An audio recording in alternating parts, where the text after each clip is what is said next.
DJ Chams has started with a bit of TBT. Good music. Good. That's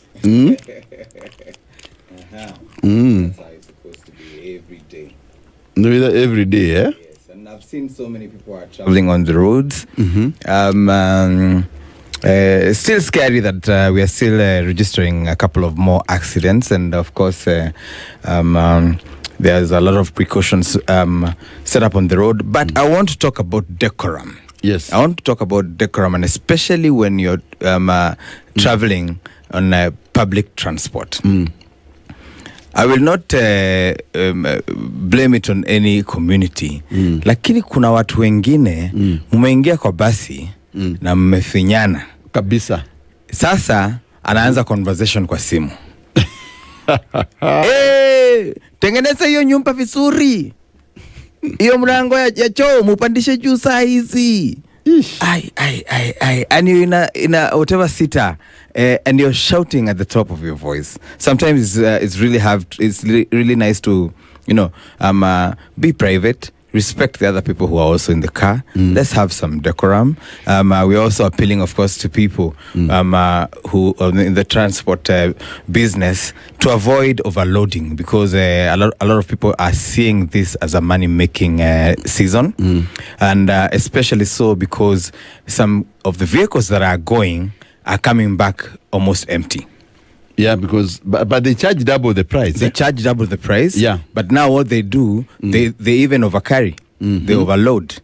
Yeah. Sasa siku hizi kuna vitu twingine tuna connect to ambao katikati. Okay. I think people should just be on the lookout. If you see such behavior, don't be afraid to call out the people involved. The driver, the makanga. Just let's be on the safe side. Let's be on the lookout. Plus that decorum, you can pick up your call and make those instructions before you get to the village, somewhere where it's more private, where you don't have to be discussing all your matters private to the public. That's cool, because so the biggest problem we have in this country is that public vehicle, you're not supposed to wash your dirty linen and whatever you're doing, keep it private. It is not public. Yes. It is anything private should remain private until you finish a discussion in private. Excuse yourself, make that conversation. Yeah. But if you're going to do that, then there's a problem. You have a serious problem. Because that's a very serious problem, and it's witness. I'm sure everybody has had such a person. Anasema hapana, mwekele nyama ya kuku. Hapana, leo sitaki sukuma. We don't have to know. Just keep it private. And then yesterday, we also had a discussion about the many Kenyans who are passing on. This year has been a very bad year for many Kenyans passing on. Yesterday, after we left the show, of course, another senior judge, Justice Ibrahim, also passed on. So condolences to Ibrahim and the family, Mohammed Ibrahim, the Supreme Court judge. This year has not been very good, because it's been bad news after bad news. Yes, like almost every week. Yeah, and every day. So we mourn with the family, and we wish you that may you get comfort, because Supreme Court judge was a good man. Very humble. Yeah, humble, polite. And a great man. He's well read. So that's what is up. So Solo. Yes. Away from what's happening, today we want to make the show be on fire. Yes, as usual. On fire. Many interesting things we're going to discuss in the next segment. But also, we are going to make sure that people enjoy. We'll have a couple of visitors. Of course, there are guys who will join us today. Some young individuals who do a lot in the world of IT. And we want to discuss matters in that aspect. We are supposed today to have Philip Kisia, but Philip Kisia has gone for the funeral of Mohammed Ibrahim, the judge, because they are very close to each other. Yes. Yeah, also today. And I know he's also very much involved with the preparations for Sarah's Jirongo. Yeah. Okay. And then today also the late Festus Amimo's body arrived in Kisumu, and the grief that accompanied that is something we have never witnessed. Yeah. The body was flown. Of course, the wife, the widow, was totally heartbroken, and you could see. You can imagine. Yeah, it has been a very sad situation there for the family to lose their breadwinner, a man who has been very good to them. Yeah. Yeah. Our condolences to them, of course. To them, of course. And I think they will have a new Supreme Court judge. You know, they will pick someone else to sit where Ibrahim used to sit very soon. So we'll tell you who it will be. And it's interesting to have. But also, make sure that you avoid the roads are very bad, because I've seen someone's vehicle, G-Wagon, has rolled again today. I don't know. A G-Wagon. G-Wagon. One of the most expensive cars in the world. Yeah, and the only person who drives a G-Wagon is our friend. We will not name him. Yeah, okay, yeah. Yes, that's true. It's unfortunate that we're losing people. We're having all these situations and the accidents. I think people should just be on the lookout on the roads. Take care of your other driver, and as you watch out for yourself as well. Okay. Yeah. Now, there's something very interesting. Yes. A bishop, a pastor, a marriage counselor of 18 years got green card. And secretly left the country. Yes. A green card. He got a green card. To the US. To the US. Yes. A pastor. Yes. A marriage counselor. Marriage counselor. And left without telling the church, the children, even the family. Husband. Even the husband. She has seen greener pastures. How Kenyans? Green card or greener pastures? Green card. So the pastor decided that I'm leaving and has left the church, the congregation, the husband, and the children. And he didn't tell anyone he got a green card. This life. No balance. Guest in the studio today, ladies and gentlemen, it's wonderful Thursday. We're getting back to TBT and the young guys who are doing beautiful things in the world of IT. So, we have two ladies in the studio, and the gentleman who is going to join us quite shortly. So, Lo, have you seen the way we have there's color in the news? There's color. This guy. And we have a Christmas tree on top of it. So what we are lacking is a Christmas carol. So, ladies, please introduce yourselves, because I know Sue and what you do. Sure. Okay. Hi, everyone. My name is Diana Kemunto. I'm the Legal and Events Manager at Blockchain Center, Nairobi. I'm an advocate, going 3 years in practice, as well as an events project manager. How do you mix the two? Advocate of High Court of Kenya? Yes. And also events. So in the legal career, it is very wide. I've also done project management, so that's why events come in. Events came about with me doing extracurricular activities and doing things that I love. So that is where passion and career met. Like we outside, that one. In one course, fun, curated for you. Okay, because advocates always come out as quite, laid back because of their profession. No. It's changing. It's changing because I think there's that fallacy that the legal profession is very reserved and formal. Very reserved, yes. Yes, but the legal profession right now, for me, I'm in the legal tech space. Tech needs me to go out, needs me to talk about it, needs me to meet other people in the career in the different spaces. Yes. So it makes me go out of the usual comfort zone of an advocate. Okay. Yes. Oh, hello everyone. I'm Tabitha Ongachi. I do marketing for Blockchain Center. I do marketing and social media management. Funny thing, that is not what I studied, but it came out of passion. Yeah. So what question people will ask, what is blockchain? Exactly. What is blockchain? So I will say, in simple terms, let's say it's a digital ledger. So it is a form of storage, a storage system or a storage management system. So let me give an example. You see the way we have like a drive. So the blockchain system, the blockchain is this type of a digital ledger that is formed by blocks in terms of technology that are held together by chains. So it just comes from its word blockchain. But for this, the data can't be altered once it is stored. So that's the main difference that comes about with blockchain. And then it's more secure and transparent. And then there's the aspect of data legitimacy. Okay. Yes. What are some of the most popular, maybe probably events, since you're head of events? Yes. What are some of the most notable or something that people can relate with from blockchain in terms of events?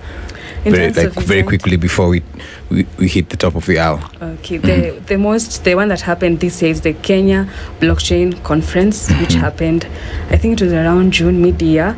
So that is the one which most people know about. But then we also have the Africa Tech Summit, and then we have the Cardano Africa Tech Summit, which happens across continentally. But then it's coming to Kenya next year. Yes. Okay. Quite so it's very interesting, and we will come back to you guys. It's just quick introduction because we are going to the top of the hour, as Sola said. We'll unpack more on what blockchain does and what you guys are doing in that space. And for the youth, does it really make them understand what we're discussing here? Does it impact them? How is it going to impact their lives? And how can they move with it into the next future? Because the future is digital, and that's what we're looking at. I'll have something for everyone, because this Christmas we said give with a caring heart and care for the less fortunate as well. And the special person? I'm solo. Are you a solo artist? I'm a solo artist. Gentlemen, so don't take these solos ideas to your house, because for sure I can tell you the beautiful one will have a problem with you. You cannot be riding solo because solo has said so. You must ride with people. So now, ladies and gentlemen, in the studio today we have a gentleman and two ladies. Of course, we had our conversation before, but the gentleman had gone to make a call. I think he was trying to get a big deal. So the deal is in. Is in. So we are waiting for the cash. Darlington, karibu sana. Asante sana. So tell us about this. We were talking with Kemunto earlier on, and he was telling us what is blockchains, and we are saying, so we need to understand. Please educate us. Please tell us. Yes, happy to. I'm Darlington with the Blockchain Center in Kilimani. Yeah. We do free business consulting on how to adopt blockchain technology. And we have a lot of classes and workshops and hackathons.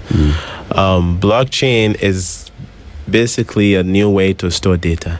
That's one of the simple places you can start. It's a way that if you choose to store your data this way, there are lots of benefits. What are the benefits if you store data with blockchain and I don't put it in my cloud? What's the difference? Yes, when you put it in a cloud, was it 1 week or 2 weeks ago when AWS had that some small trouble, and even Cloudflare. I think maybe you guys heard it. Phones weren't working, and even WhatsApp was having issues that day. Yes. When things are in a cloud, you have that risk. Everything is one place. It's very easy. Even last year, Facebook, one small tiny problem, WhatsApp was not working for almost a day. Then that's the danger of having something in the cloud. When you have it in the blockchain, there's no central point of disruption. That's one huge advantage of having something, data being stored on the blockchain. Access is global. It's 24/7. There is no way it can just go offline just like that. On a real blockchain, like that's like a public blockchain that everyone have access to. Blockchain, by the way, you can have them be private, just between 2 companies or 3 companies. But the ones we will be discussing today is mostly focused on the public blockchain. So, yeah.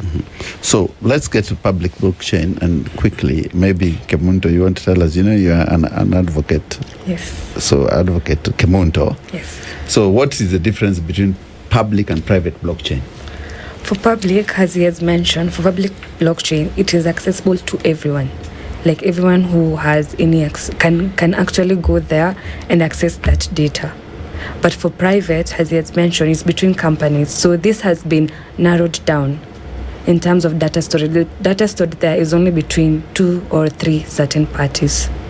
While the other one, I can add my data there, another person can add their data, and they can still access that data. So it's like a data bank when you say it's public? Almost like for everyone, anybody who has data and they need to save it back there in the blockchain? Right. And so one of the other benefits which might help with the public-private, the blockchain tends to provide transparency. So say you have a charmer, you could have one person hold the money, keep it in their house on their mattress, maybe use it if their daughter is sick, or you can all put the money on the blockchain. Now no one holds it. Now everyone can see that I've paid, that she's paid, and is on there. No one can spend it without the people in our charmer coming together and agreeing to say, okay, now the money needs to move. More like a group. Yes, like a WhatsApp group. Exactly. So these are some of the things that blockchain lets you do. So in that case, what you get the safety and security that the money is sitting there and no one is using it. Everyone can see that the money is there, so you get transparency. Okay. Right. And you can have that be on a blockchain that's public, so anyone in the world can even see that money is there. So even, for example, in the case of the charmer, say your turn to pick the money is coming in 2 weeks. A lender can see that on the blockchain and know that for a fact that your chance to pick is coming in 2 weeks. And so it he's willing to give you. So even if you want to pick up a loan somewhere, they can actually see the projection. Now he doesn't have to trust you. Yes. Then the blockchain provides that trust. So people will usually say the blockchain is decentralized, meaning it cannot just go down at one point. It's transparent. All those who are participating see all the same information. It provides trust. So now you don't have to trust a person, a company. The blockchain itself can provide that trust. Interesting.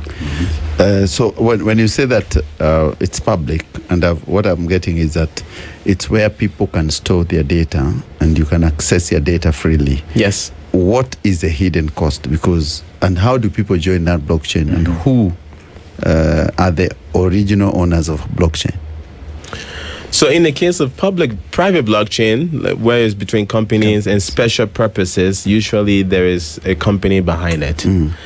In the cases of most public blockchain, it is started sometimes by a group of guys, crazy people, common friends. As most new technology, a bunch of crazy people start the thing, and the way this public blockchain works, once it is started, anyone can help run the infrastructure. So even me, I run multiple blockchain infrastructure here in Kenya. So what that means, I have set up servers and I've attached it to the blockchain network. So now my server is part of the global network. So it starts to grow, so no one owns it. Because once I am part of the network, every change, every decision that has to happen has to be discussed. It has to be agreed upon by everyone who runs the network. So that's where the decentralization comes in. So the more the blockchain is adopted and the more people are helping to run the system, the more no one owns it. But who founded it? It depends. So for example, Bitcoin, we don't know who the founder was. One guy wrote an idea. He wrote a paper in 2001, if I'm not lying. And then a year or two later, a group of people on the internet came and looked at the idea and said, we can turn this into an actual computer system, into an actual storage system. And they did not disclose that identity. So for Bitcoin, we don't know who the founder are. It's people on the internet, but now everyone's using it. JP Morgan, countries are using it, universities. So now it's become for the first time, a truly global resource that no country or company controls. But there are over, just like the way with cloud, you have Amazon, you have Google, you have Azure. There's over 3,000 different blockchain systems. Yeah. Okay. Each with different properties. That's huge. So there are some that's founded by companies where you know who the company is. Okay. Or sometimes by investors and you know who they are. Doesn't that then limit the learning curve? Like, how do you spread the education about the people who are supposed to join and form blockchains? Right. So usually when we talk about blockchain, we talk about specific use cases. Right. So you start with the use and what you need. And then you make your way to the specific. So it's for people with the common goal or agenda. Right. Like if a university wants to, for example, take all the certificates and put it on the blockchain, what this would do, it will make it so someone in Ghana can instantly verify your credentials from Kenya and know it's authentic. If they want to go about doing that, then they can start narrowing down the blockchain into which one is more accessible around the world, what are the fees associated with it, for them to be able to choose where they're going to go ahead. That's a lot of perusing, though. It is. That's why there's things like the Blockchain Center we exist to help with some of this stuff. Yeah. But it's because the technology is new.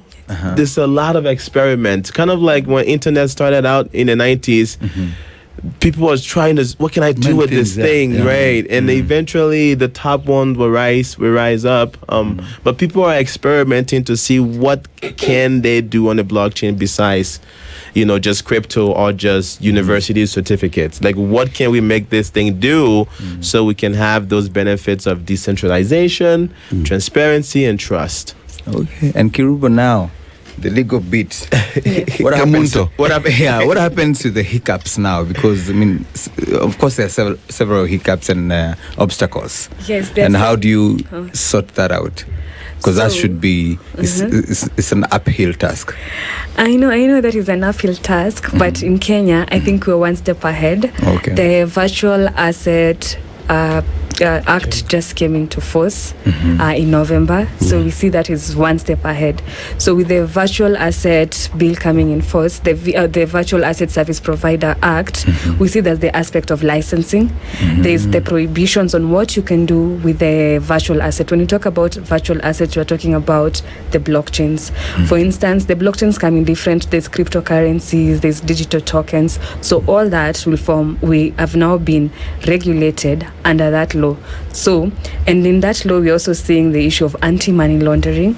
There's fraud. Yeah, because that one should definitely. There's the aspect of financing, counter-financing of terrorism, and then there's the finance proliferation. So you see that this act, right now, it's still new, but right now, most people are talking about it. Most people are actually trying to educate themselves to know what is this. Because if I tell you what is crypto, I'll tell you it's a virtual asset. You'll ask me what is a virtual asset. I'll tell you it's something of valuable. It's a digital valuable item. For instance, the way you have a car, you can always have, like the Bitcoin, you can have Bitcoin worth, let's say right now, I think it's around $90,000.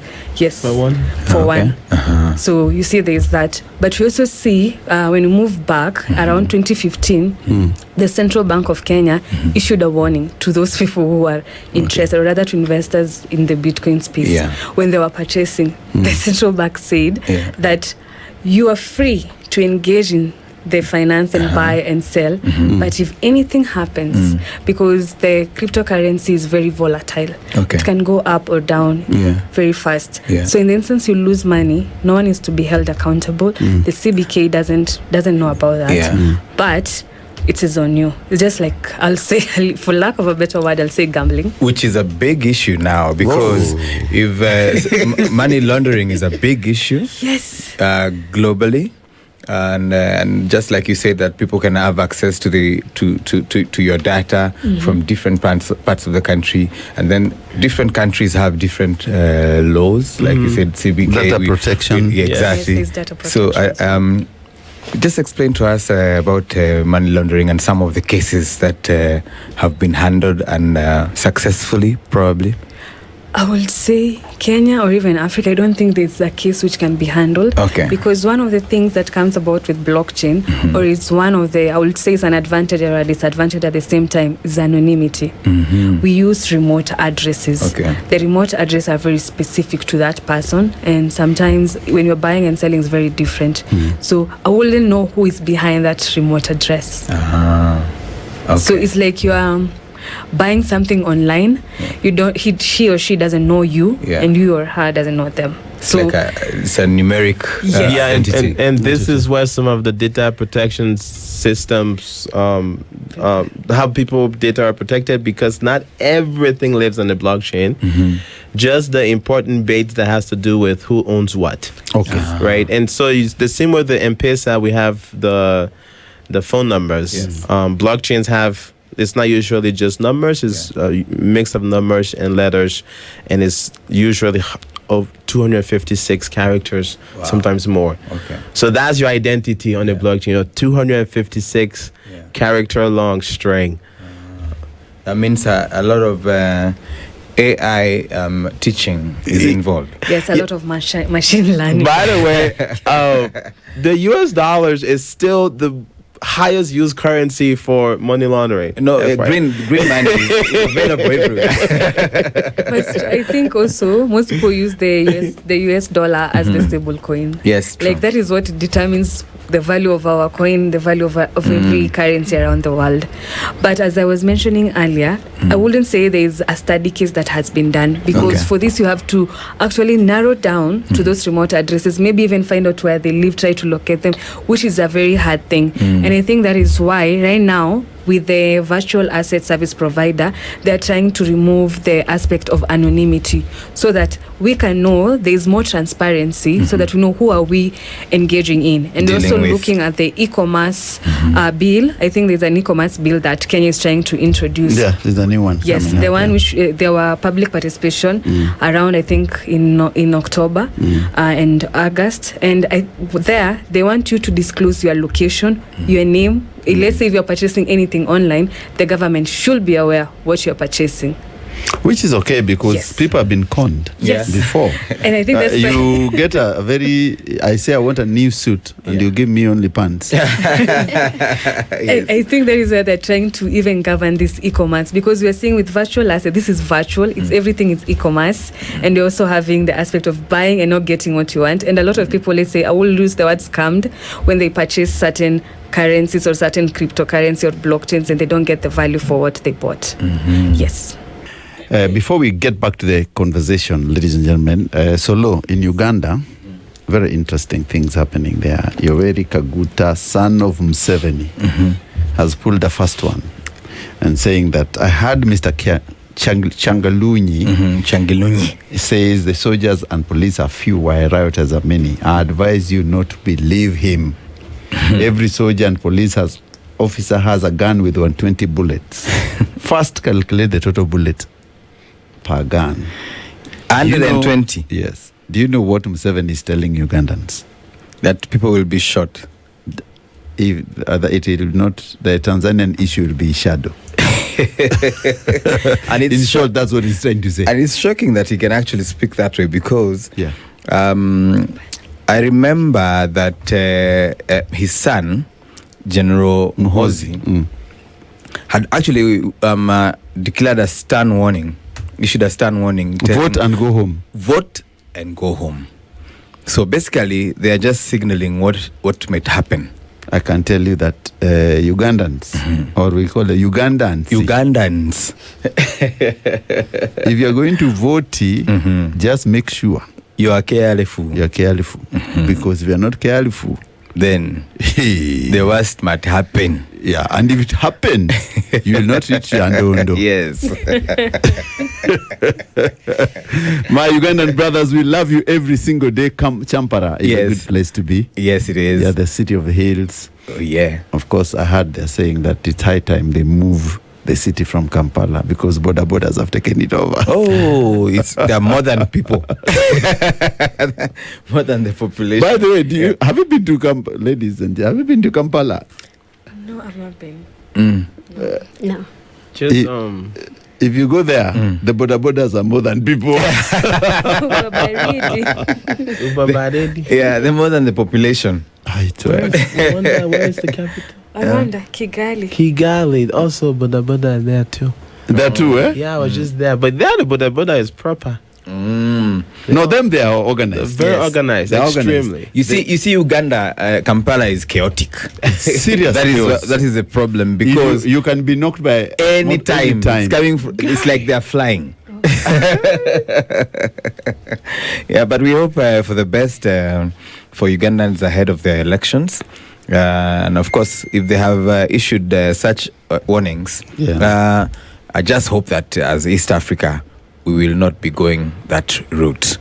It's really sad, but anyway, we hope that Bobby Wine, our friend, does not take people to that direction because I know Museveni is not a democratic elected leader.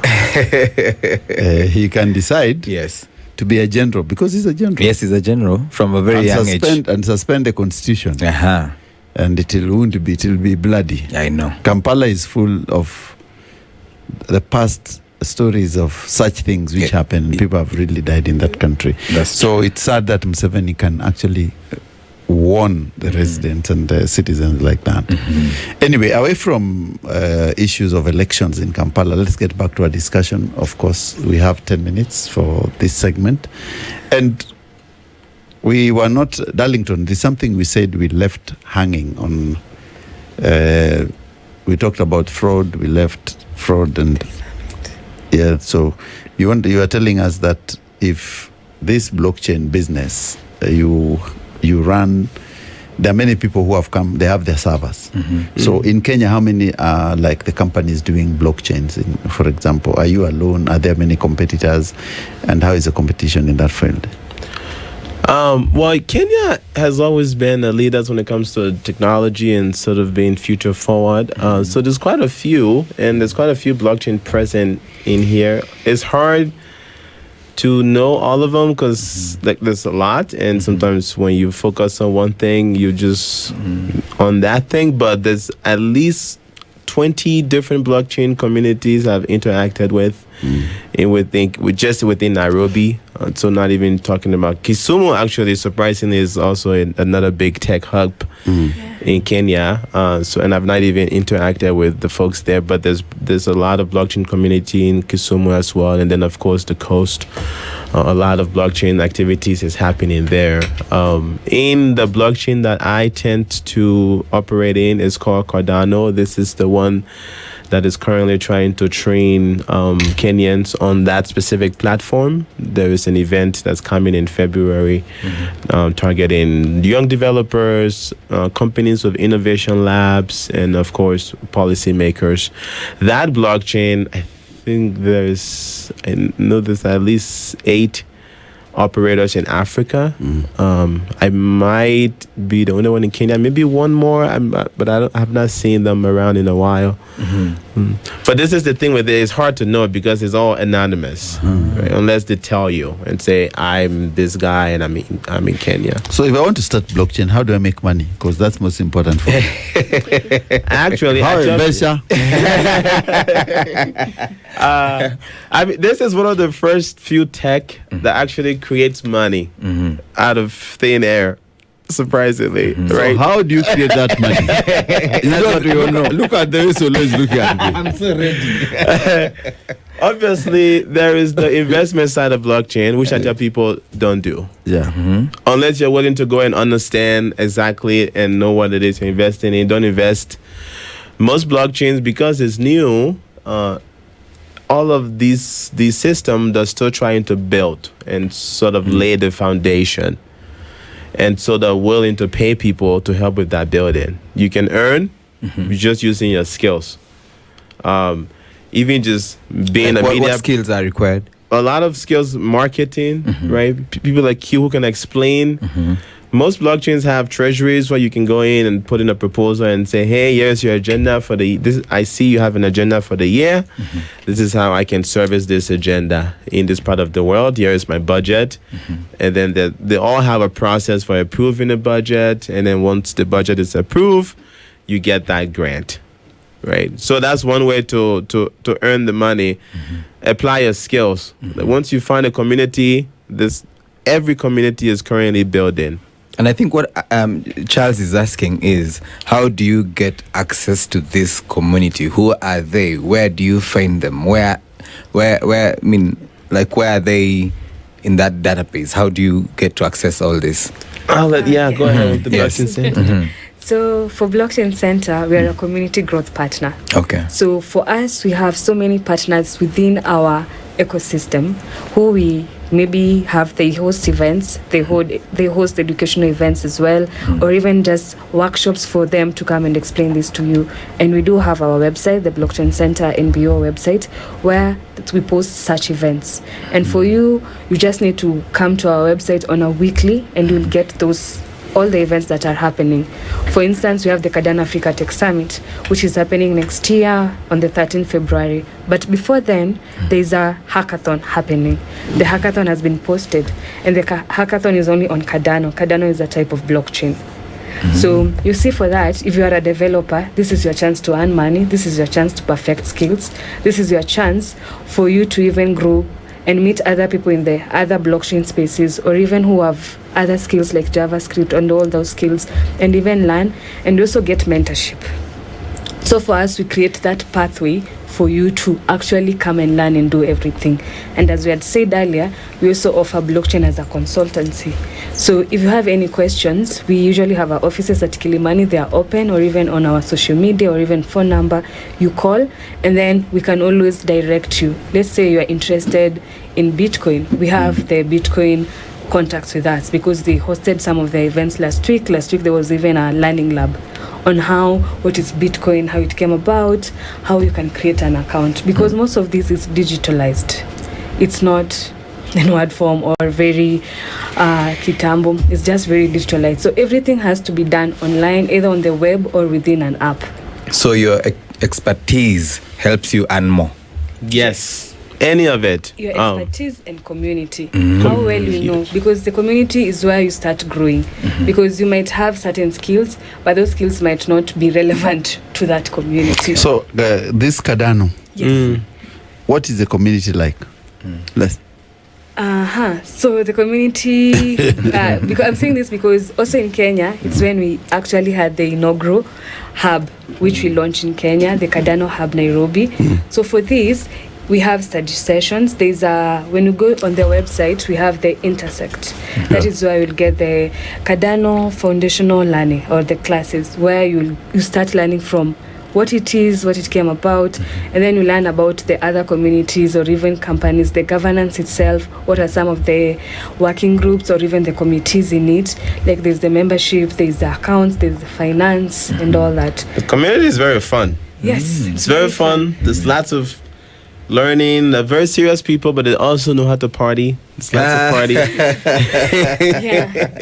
And then there's the aspect of proposal, like you mentioned. Because let's say for you, maybe you are very good in marketing or even very good in software developing. And you see that there is a community of Kenyans or students who are in campus and who maybe need these skills for them to have an extra skill so that they can earn.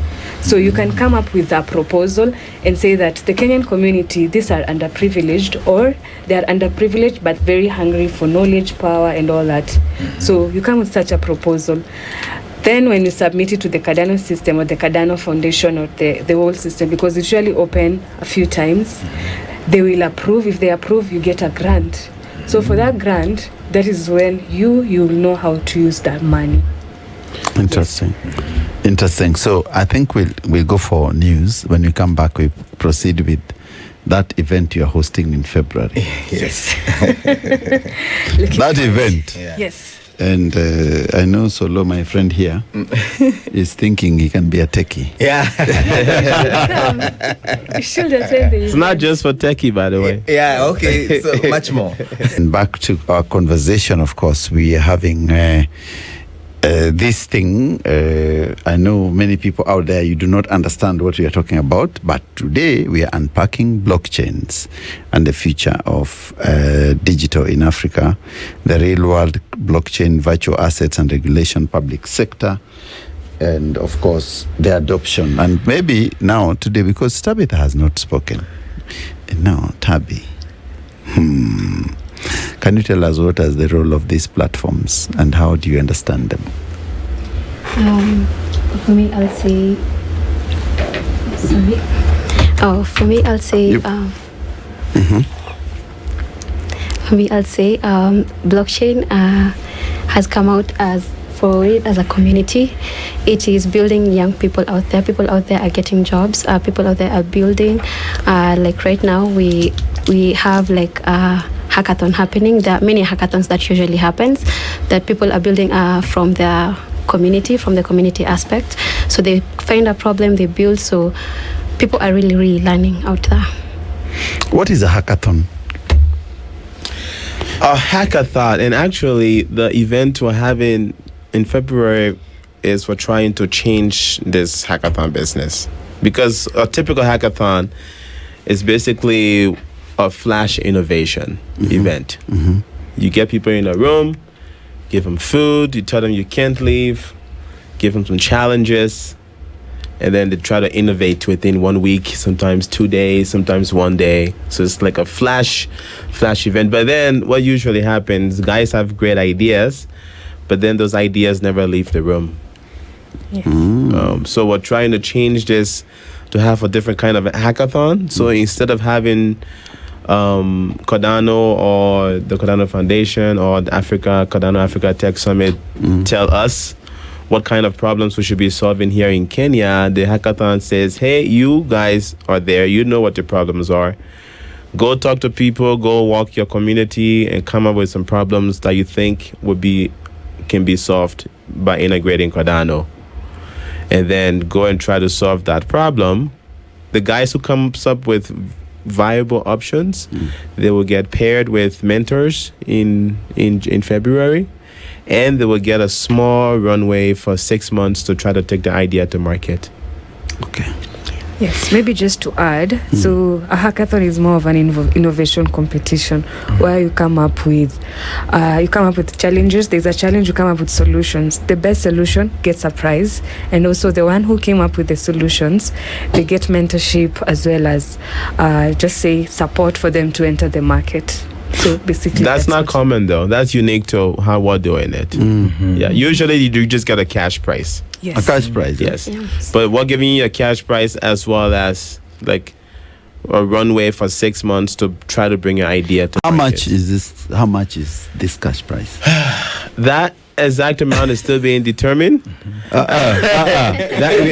lazima tutaenda. Mostly it's around 100,000 for the hackathons that we have attended, or some of our developers at the space or ambassadors. On average, yes, on 100K. average. Per 6 people, because it's a group. A hackathon mostly you can't be alone. And how many days do I spend there?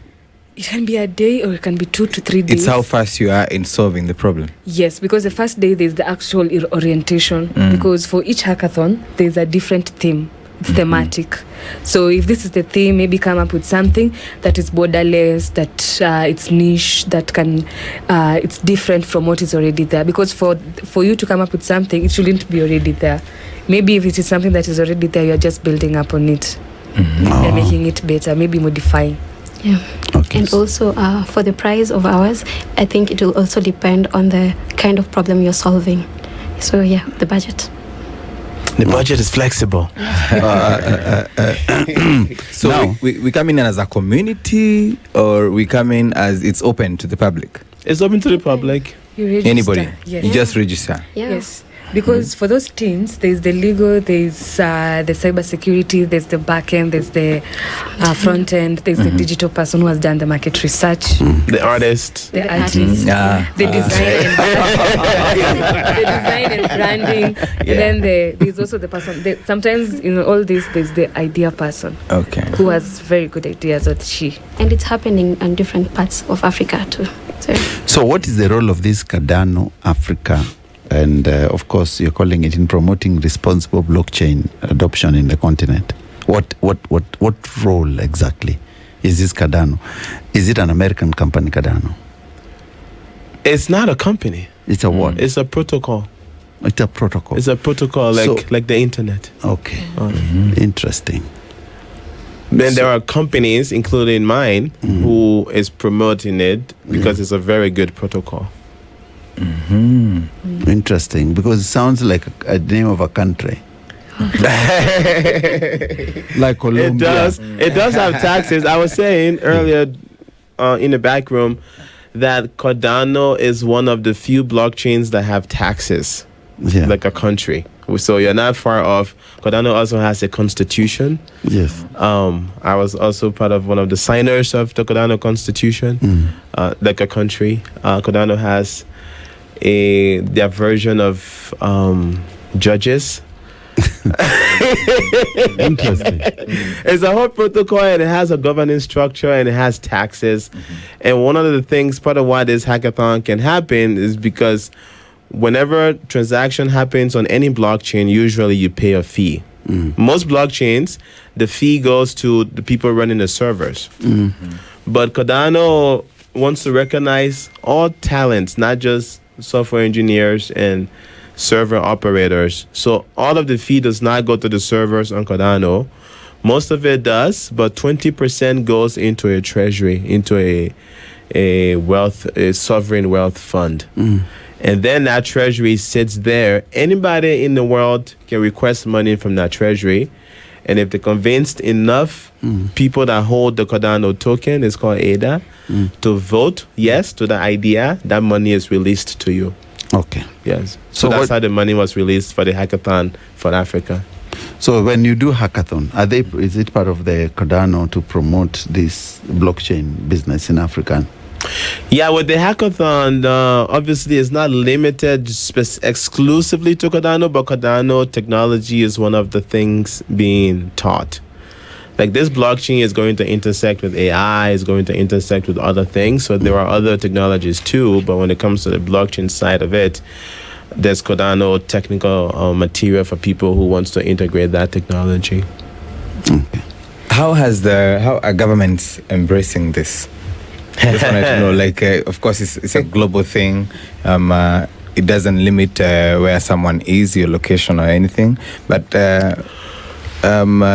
some countries might have vulnerable laws than others. And others might have high barrier to access. How do you match that, and how is, that's not part of you guys? No, I'll go, and then maybe Diana can chime in too. For places like Switzerland and those parts of the world, a lot of energy and effort was made by people from another blockchain called Ethereum to educate those policymakers there. So if you go to that part of the world, there's really good policies. They have very good blockchain adoption, especially within the financial sector. And then places like the US, Kenya, they're just now putting laws on the books and trying to have clarity so then adoption within the governance space can happen.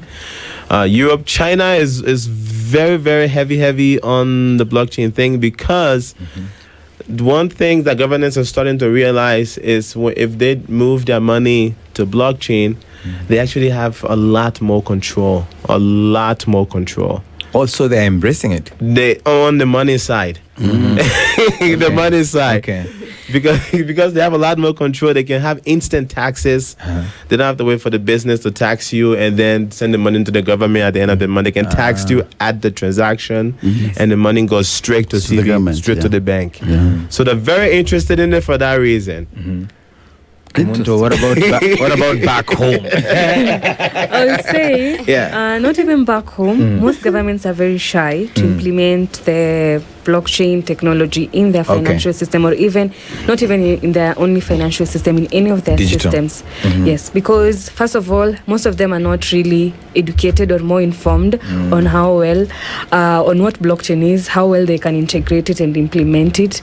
And I think that's the biggest challenge that we are facing, the education part. And that's why I said we are more of an edutech, where we provide the consultancy and then the education part. You come and learn, and then from there, you can take the next step. And I think that is why he said he doesn't advise with investment first. Because when you start, investment will look like greed, no offense. Because you just want to get the money, but you don't have the basics and the foundations and the understanding behind it. But I see right now, as you can see in Kenya, we just enacted the act. It came into force. I think next year is when they will start the progressive implementation, because we start with licensing. We start with not even licensing, we start with registration. Because for you to be a virtual asset service provider, you start with registration, and that company has to be registered in Kenya. So we start from there. Then from there, you say, which asset are you providing? That asset still has to be registered or even recorded. Then from there, we go to licensing. Then from licensing, we have the regulators, that's the Capital Markets Authority and the Central Bank of Kenya. So you see now, and we know Kenya, we do things progressively. So like we see the Data Protection Act, it came in slowly, and we see with the Virtual Asset Service Provider, we also have the National Payment System Act. So we have to find harmonization between all these acts and how well we can integrate the blockchain system or the virtual assets into our day-to-day lives. Interesting. Very interesting. So someone back in Gusiland. Yes.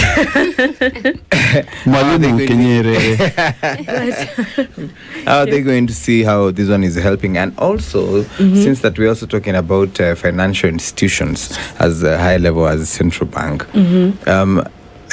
could we see this one as a simple or another way of almost challenging the banks and other things that we've been using, like M-Pessah? Or are you coordinated?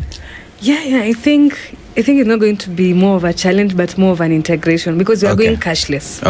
So this is a cashless method, and it's borderless. Instead of you sending M-Pesa, you can send someone the Bitcoin and they'll receive it in cash. And we also have certain apps which convert from Kenya from the token or the digital currency to Kenya shillings or even to dollars. Yes, so there's that aspect. Right now, the reason why banks are starting to love this thing too, because it's more capital efficient. Right now, for you to move $100 from someone here in Kenya to, say, South Africa, it's crazy. It's not only crazy, but the banks need to have $400 to $600 in cash to move $100. That's $500 they can't lend out in loan. That's $500 that's not making money for them. It just needs to sit there at intermediary bank to facilitate the transfer. You move that over to blockchain, that disappears. You know, they said the PAPS that they just came up with here in Africa, the PAPS system for payment, that for the first time ever, you can now pay, I think this is in West Africa, so you can pay someone from Ghana to Nigeria. For the entire of history, that money needed to go to Europe, London, or New York, and then come back down to Africa. But now you can just go straight from Ghana to Nigeria. Yes. Now you've eliminated all of that, like fees and money sitting there. Now if they move PAPS to blockchain, even faster and then cheaper. The fees just goes down by 1,000%. Yes, and I think the government of Kenya has really embraced, because we have the first Bitcoin ATM in Kenya, which is at Two Rivers. Yes. So, for you to actually have such here in Kenya, it means you have gone through the whole channel of registration and all that. And I think that's a big opener, because it's providing other platforms for other virtual asset providers to actually say, we can actually do here. And we do have the necessary market, or we do have the targeted audience for us to do this, considering the youth are the biggest consumers of the blockchain system. And we see also the government looking at consumer protection, like you had mentioned earlier. At the core of it, we need our citizens or even our consumers to be comfortable and even trust the system that is there. And us as the government, we need to do due diligence. Okay, how is the marketing going? Good. Very good. At Blockchain Center, we host events almost every week. We have a Web3 event happening, so people are really learning about it. Yeah. Interesting. Yeah, because there has to be a lot of education. Yeah. So a lot. So the question Kenyans I know would ask is, what did you study in school? This is a lawyer. So she is masquerading as a blockchain person. This is going to shock people. I'm a legal tech advocate. No. Let's just get it the way it is. She is a lawyer, an advocate, masquerading as a techie. What did you study, Darlington? Shockers. So I had a formal study. An informal study. Yeah. I practice my informal, but I feel like the formal also helps. My degree was in English. people hesitate. You hear my degree was in fisheries. My degree was English, creative writing specifically. Okay. See? Okay. Yeah. But then I did an informal training in I did 2 years in software. Where in Kenya? In the US. Okay. You see? Yeah. He's an Englishman. Yeah. Miss Ongachi Tabi. Yes. So what did you study? I studied business administration, but majored in procurement. Yeah. So right now I'm learning about blockchain, and I would love to integrate it into procurement. Yeah, things like contracts and all that. You know what is interesting is that from where you come from, 90% of people there, that's their career of choice. Business administration. But with the specific bias on procurement. Wow, that's interesting. Interesting. 90% of those gentlemen from that hill, their fathers would tell them, university. Procurement. So it's very interesting that actually people learn more than what they studied in school. And that's what I admire, by the way. Because naturally, if you ask people, even DJ Cham there, you ask him, he didn't study DJing, but he's a DJ. But he started with interest, and then so Kenyans out there, if you want to learn about blockchain, of course, the gentlemen and ladies here are in the right position and place to teach you and take you to the next steps of what to become a blockchain expert and what you do. And when we want to do a hackathon, of course, me and Solo. I have an idea. We'll get the money. Yes, if you have an idea, CATS, CATSUMMIT, CAT Summit 2026. When? February. So tell us about CAT Summit 2026 then. You start. So the CATS, or the Cardano Africa Tech Summit, which is happening on February 2026, with 2 days with 2 days before then, the 11th and 12th will be at the Africa Tech Summit, where we are partnering with them. Where is the African Tech Summit? The Africa Tech Summit will be at Sarit, and then the Cardano Africa Tech Summit will be at the Tamarind Tree Hotel. Okay. Yes, lovely places for you not to miss. And lunch is for free. You have lunch, you have best breakfast. lunch. You have more of these to give you more knowledge. Fun stuff. Yes. And the after parties, of course. And the after party. Yes, you have a DJ mixer. Cham will be playing and I'll be performing. Yes. So for the cards, we have our thematic areas being in AI, blockchain, and cryptocurrency, and as well as how the government can come in, because we are looking at it at the whole blockchain system being integrated. But we're also looking at AI. AI is growing as fast as blockchain, and we see that right now we have so many AI technologies happening. Automation is happening, and we're also seeing the integration between blockchain and AI. So for this is a very good platform for all AI experts, enthusiasts, let's say early beginners, intermediate experts. It's a platform for you to learn. Go on our website. Registration is free. Attendance is free. The only thing we need is for you to be there. Come learn, share, network, and we'll be happy to answer as many questions as possible. On the CAT Summit, Cardano is one of the other things that's unique with the Cardano platform. Most of the things that get put into practice starts at some research lab in university where people actually thought about it intentionally. So it's not just guys experimenting. There's intentional thought. There's usually, Cardano has published over 200 research papers. Most of them are being used in all kinds of computer science implementation.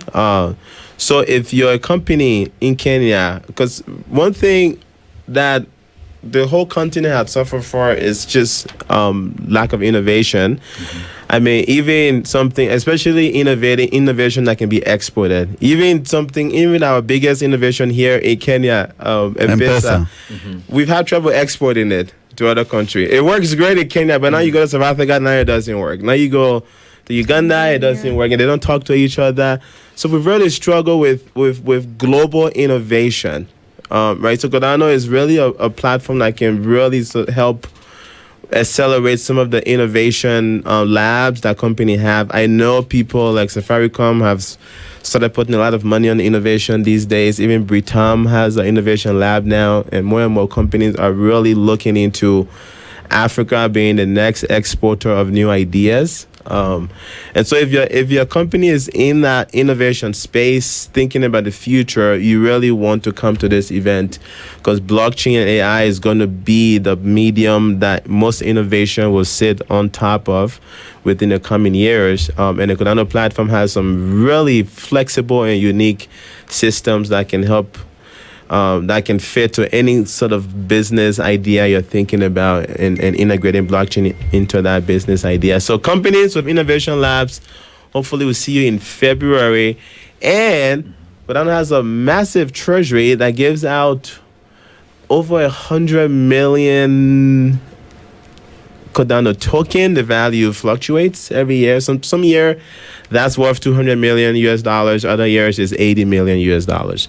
But that's money that's given out as grant to people who are innovating within blockchain space. And big companies can ask for up to $2 million in grant. Money you don't have to pay back. So can we ask for grant? Yes. We are going there. Cardano, my friends, we will be with you. Cardano is big on innovation. So if you're in that space, the conference is for you, for sure. How well are you working with institutions? Because I think those ones are people who are also embracing that very, very well. Yeah, we're reaching out. We have a few we're talking to. Yes, I'm not sure if I should disclose, but we're working with some of them are already, let's say, we have the virtual asset chambers who are very good collaborators. I think that we are also part of the, what is it called? The review of the virtual asset service provider bill. So they did that, and some of their recommendations were taken into account. We'll have the Blockchain Association of Kenya. We have reached out to the Ministry of ICT and Digital Economy because we have to start with them. We're also having the Ministry of Youth as well. The youth need to be heard more and see how well we can maybe listen to them. We also have the Virtual Association of Kenya, Virtual Asset Association of Kenya, and yes, we also have the tech companies already, and we also have certain other blockchain platforms such as Hedera. We're looking to have them on board. Yes, because we have already had mixers, and we also have our communities that we are growing. Mixers, parties. Oh yeah, mixers. I was like, my antenna, I went up. I was like, the tech space, we call them mixers. They're called networking sessions with a snack and a drink. We call them mixers. Yes, we're looking to have tech companies. We have policy makers, innovators, labs, and even anyone who is interested. We have the retail companies as well. So yes. Interesting. I think you've captured it very well, Madam Kemunto, and of course, gentleman Darlington. I have a question for you guys. Yes, and of course, Tabby. Tabby has been quiet, but at least she's come now. She's bubbly, at least. She was, She's not just quiet, but she has a lot of knowledge. Yes. Darlington, you studied in the United States, of course. Are you Kenyan or United States? Right? I'm reclaimed Kenyan. What do you mean? I'm Kenyan again. Because by the name Baraka. Baraka. Interesting, gentlemen. So we'll take a short break. When we come back, we'll bring down the plane solo. Yes. On this side of the table and just enjoy your evening. And this time we play for you cool music because we know that's what you want to hear at this time and this hour of the day.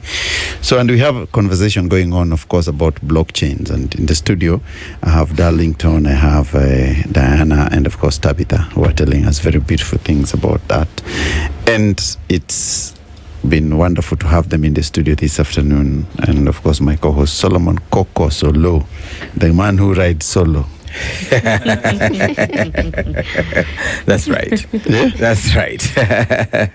And he's a teetotaler, but by the way, if you like teetotalers, he's one. Yeah. Nice. Retired General. Yeah. You retired from what? Bro? Shh. What is shh? Consuming the holy thing. So nowadays you're clean. Sabi nini. So, ladies and gentlemen, if you meet him in a club in Ruaka, Ruaka. Yeah. Ruaka has the hottest club right now. It's Sin City. if you meet him in Sin City or in Westlands, Electric Avenue, let me know. Yeah.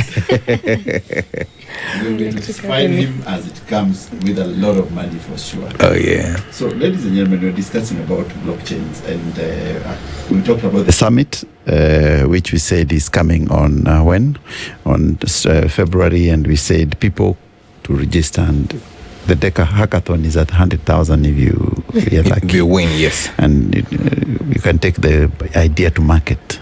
That's true. So my idea is, but since Kenyans are very good at stealing ideas, let me just keep it. Yeah, if you let it out, then you just let the cat out of the bag. Yeah, guys might go with it. Yeah. But there's something Darlington said that Pessah, Kenyans have very high trust levels because Pessah is actually a short message. In the world over, you send a short message and say people, you tell them that's money. They tell you, are you joking? Do not believe. Are you joking? Yeah. You're telling me that a message written 10,000 is 10,000. A message. Yeah. Yeah, it was a great innovation. It's a great export from Kenya. But the take up in the other countries is a problem. That's a problem, and I see so many people have been trying to replicate it, and not easy. Trust issues. The biggest problem. Because there's nothing you leave as what you call as a collateral. Yeah. So you just say I've sent you 10,000. Yeah. And then the guy receives a message which is a short message like hi. Yeah. But I think also Kenya has a good regulations and standards that we put the banks on top, so there's no much interference when it comes to money transfers. Yeah.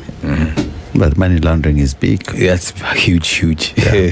So, ladies and gentlemen, we were talking about this blockchain. So, I want us to tell us what do Kenyans expect in this event, and are there many other events coming up on this nature, and how can someone join your company if he's interested to learn along?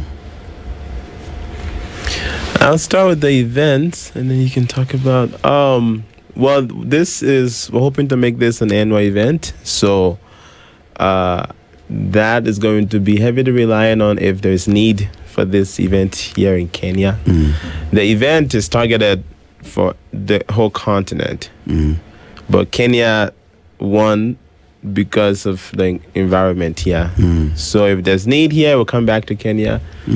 Or this Uganda, Central Africa, it depends what the need is, but we're hoping to bring it back to Kenya again next year, and make it the same size, maybe bigger. We're hoping to get over 500 attendees, people who are interested in writing software for blockchain solutions and companies who are thinking about innovating around the emerging tech space. So blockchain, AI, and some of this new technology, we want you there. And then, of course, we need to have safe laws. So we need the regulators there so they understand this stuff and understand what's happening. Yes, maybe what to expect. There's going to be so many exhibitions. So from Kenya and also outside Kenya, from the US, from other countries, from Europe as well.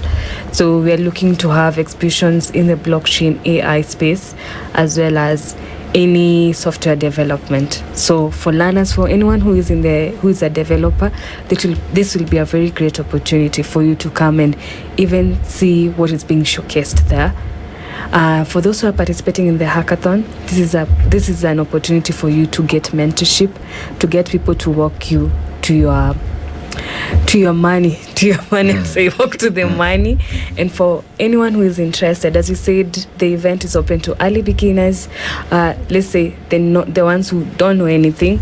Of course, there are some who don't know anything. Then there's early, you just know what blockchain is, you know some of them.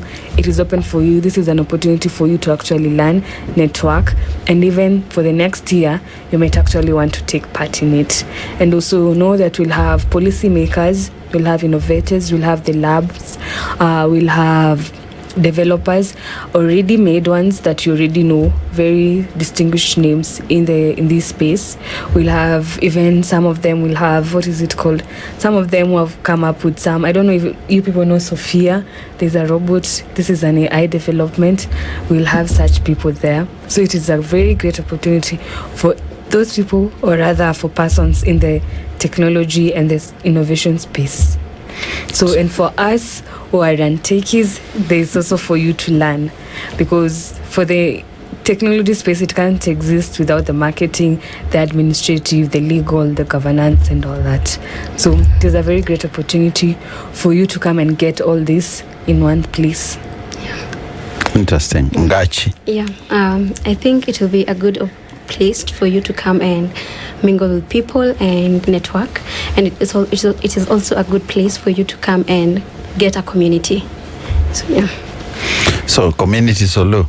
Since you go solo, we have to go there to get a community. We have to embrace the we have to embrace the community and mix us. Yes, and mix us. I picked mixers. Yeah.